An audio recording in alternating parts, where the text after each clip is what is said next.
Assalamu alaikum. I hope inshallah your Ramadan is going well. I hope inshallah God blesses us with a good fast and goodly acceptance from Him. So today, inshallah, the commentary is on Juz 8, and I have picked a verse that has a little bit of an unusual focus vis-a-vis the spiritual focus we normally take during Ramadan. But I also find this sort of topic very spiritual, and I have touched on it in some limited venues before, but I think this would be really the first time that I'm sharing it with the broad audience. So I hope, inshallah, that you will enjoy it as well. The verse that I have decided to focus on is verse 125 from Surat Al-Anam. And this verse is really what I consider, and God knows best, one of the scientific miracle verses in the Quran. Usually, when I talk about science in the Quran, I stress that we are not here to validate the Quran, that we are here to gain better appreciation.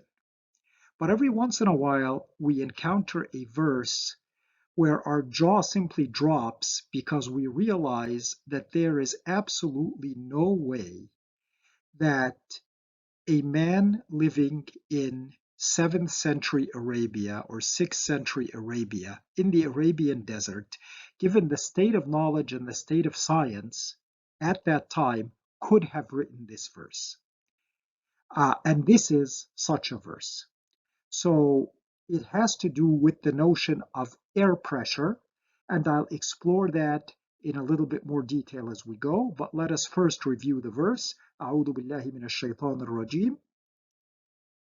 فمن يرد الله أن يهديه يشرح صدره للإسلام ومن يرد أن يضله يجعل صدره ضيقا حرجا كأنما يصعد في السماء كذلك يجعل الله الرجس على الذين لا يؤمنون.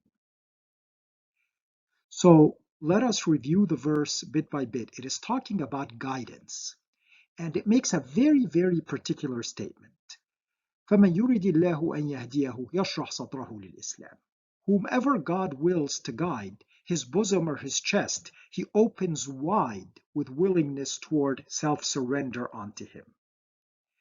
وَمَنْ يُرِدْ أَنْ يُضِلَّهُ يَجْعَلْ صَدْرَهُ ضَيِّقًا حَرَجًا كَأَنَّمَا يَصَّعَدُ فِي السَّمَاءِ.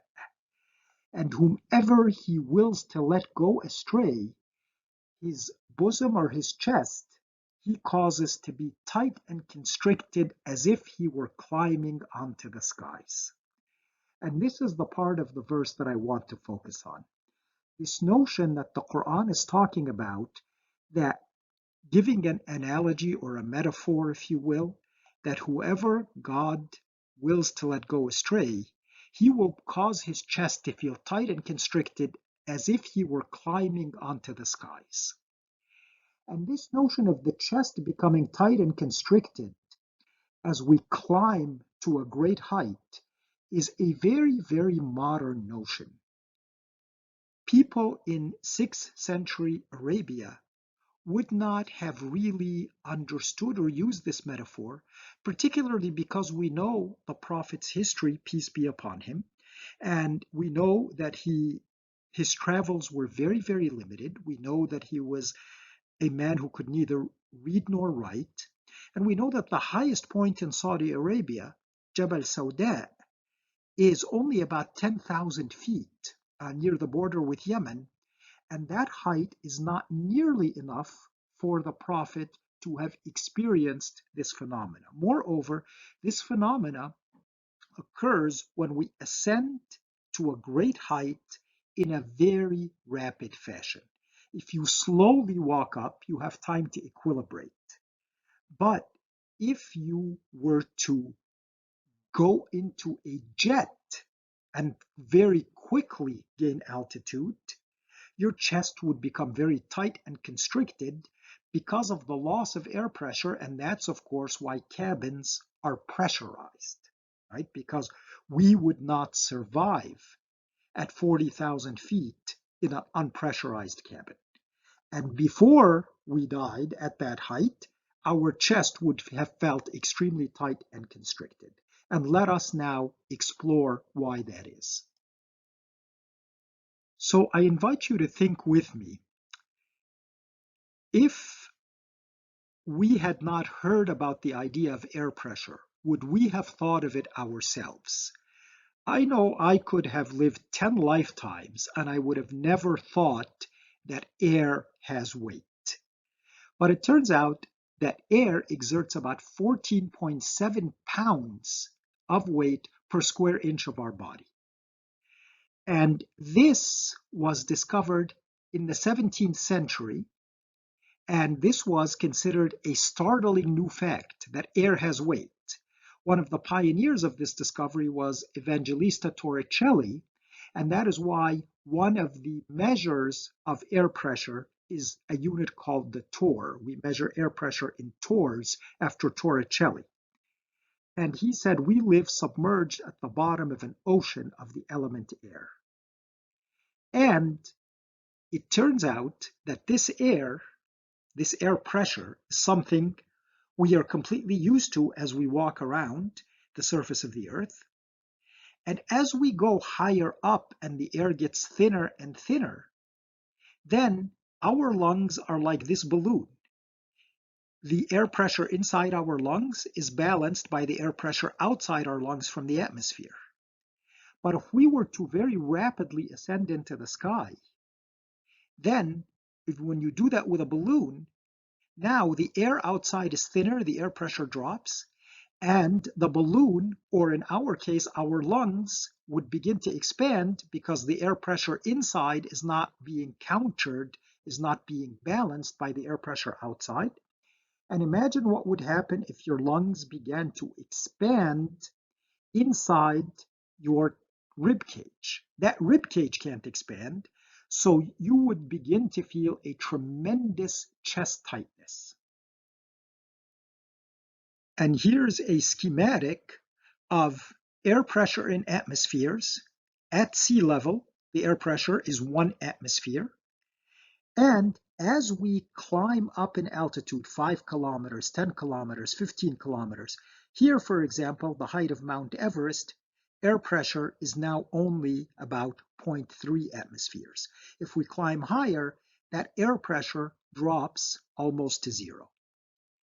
And not only is the air pressure dropping, so our lungs are expanding inside our tight rib cage, but the oxygen tension in the air also gets less as the air gets thinner. So not only is the air thinner, so our lungs are becoming more and more expanded and tight in our chest because they're pressing against our rib cage and our diaphragm, but we have less and less oxygen in that thin air. So we are now trying to gasp for air because we are so short of breath, but we can't take a deep breath because our lungs are already fully expanded against our rib cage. And so we would begin to feel a sense of tremendous chest tightness.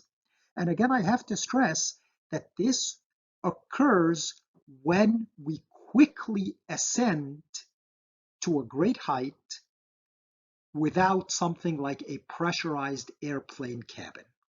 If we were to slowly walk up, we would have a reasonable chance of equilibrating, exchanging the air in our lungs for lower pressure air as we go higher, exchanging it again for lower pressure air, etc. And our lungs wouldn't quite function like that balloon that I showed you. Now, let me show you a couple of snapshots of a movie demonstration. If you want to watch it, you can go to the YouTube video that's noted below right here. This is a weather balloon with a built-in camera that is allowed to ascend into the upper atmosphere. Here's the balloon.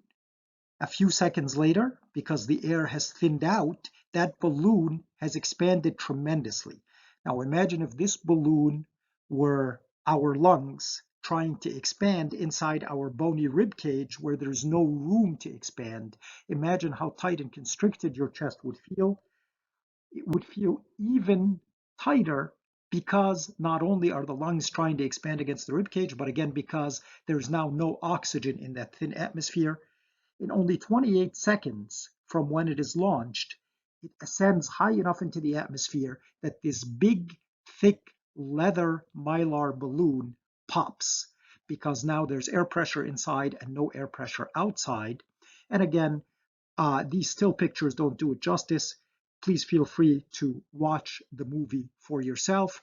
But I hope that I have made 2 points. Number one, that indeed our chest would feel very tight and very constricted if we were to rapidly ascend into the heavens.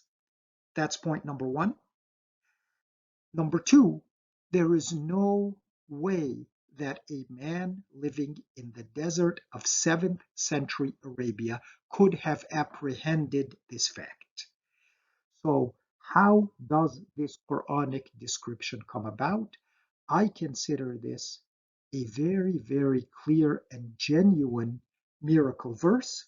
Of course, there are other interpretations of the verse, but this is what the verse says to me, and Allah subhanahu wa ta'ala knows best. To bolster this notion, I would like to end with a point of Arabic grammar, like I did in our last reflection. And the point here is about the way that the verse is phrased. So I've taken out the portion of interest from the verse, and whomever he wills to let go astray, his bosom or his chest he causes to be tight and constricted, as if he were climbing onto the skies. وَمَنْ يُرِدْ أَنْ يُضِلَّهُ يَجْعَلْ صَدْرَهُ ضَيِّقًا حَرَجًا كَأَنَّمَا يَصَّعَّدُ فِي السَّمَاءِ. And I want to focus on this word here, يَصَّعَّدُ. يَصَّعَّدُ is being translated as if he were climbing. But this is an intensive form of the verb. The normal form of the verb we can see in another verse from Surat Fatir, that the verse says, مَنْ كَانَ يُرِيدُ الْعِزَّةَ فَلِلَّهِ الْعِزَّةُ جَمِيعًا إِلَيْهِ يَصْعَدُ الْكَلِمُ الطَّيِّبُ وَالْعَمَلُ الصَّالِحُ يَرْفَعُهُ. That unto him ascend all good works, and the righteous deeds does he exalt. So the word of interest here is yasadu. This is the sort of normal, quote-unquote, form of the verb. And that's how the Quran uses it, the way you or I would use it. And it would be perfectly reasonable, in fact, it would be the expected, that you would use this exact form right up here, كَأَنَّمَا يَصْعَدُ فِي السَّمَاءِ, as if he is ascending onto the skies. But the Quran uses يَصَّعَدُ, not يَصْعَدُ. And يَصَّعَدُ is an intensive form, and to me, and God knows best, it implies that rapid, explosive ascent into the skies. Because yasadu, it could be fast, it could be slow, it doesn't matter. This is that rapid, explosive ascent, like that weather balloon you just saw pop and explode, which would be required to give you that feeling of chest tightness. So it is quite amazing that when the Quran is talking about this feeling of chest tightness, it is using this intensive form of the verb, implying that very rapid, explosive ascent that would not give us a chance to equilibrate and would guarantee that our chest would feel tight and constricted.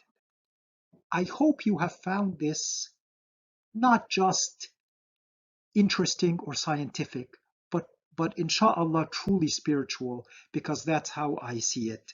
And may God bless us with the Quran and the chance to appreciate its verses in their intricate detail.